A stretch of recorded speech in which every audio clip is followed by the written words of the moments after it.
দুরারোগ্য ব্যাধিতে আক্রান্তদের হজের অনুমতি দেবে না সৌদি সরকার। প্রত্যেক হজযাত্রীর সার্বিক স্বাস্থ্য পরীক্ষার জন্য হজযাত্রী প্রেরণকারী কর্তৃপক্ষকে অনুরোধ করেছে সৌদি হজ ও ওমরা মন্ত্রণালয়। এই স্বাস্থ্য পরীক্ষায় হজযাত্রীরা হজ পালনের জন্য স্বাস্থ্য ঝুঁকিমুক্ত এ ধরনের প্রত্যয়ন দিতে হবে।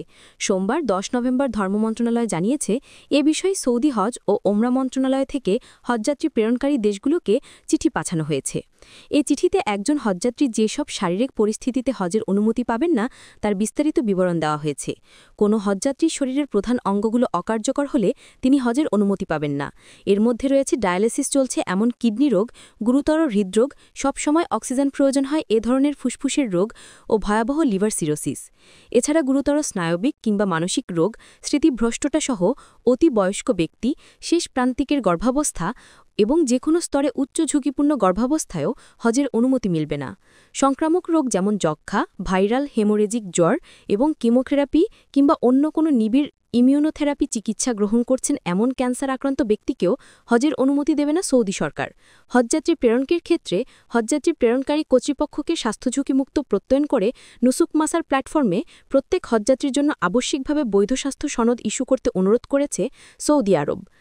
আগমন ও বহির্গমন প্রান্তে মনিটরিংয়ে পরিপূর্ণ সহযোগিতার আহ্বান জানিয়ে চিঠিতে বলা হয়েছে, নুসুক মাসার প্ল্যাটফর্মের মাধ্যমে ইস্যু করা স্বাস্থ্য সনদের সত্যতা ও যথার্থতা যাচাই করবে মনিটরিং দল।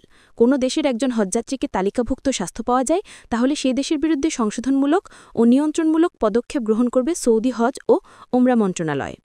এ বিষয়ে ধর্ম উপদেষ্টা ড আফওয়াম খালিদ হোসেন বলেন, মসৃণ ও নিরাপদ হজ ব্যবস্থাপনার ক্ষেত্রে শারীরিক সক্ষমতা অত্যন্ত গুরুত্বপূর্ণ।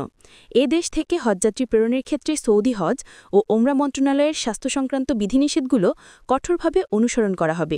উল্লেখ্য, দুরারোগ্য ব্যাধিতে আক্রান্তদের হজের নিবন্ধন না করার জন্য নিবন্ধন শুরুর আগে ধর্ম মন্ত্রণালয় হতে অনুরোধ জানানো হয়েছে। এজেন্সিগুলোকেও এ বিষয়ে নির্দেশনা দেওয়া হয়েছে।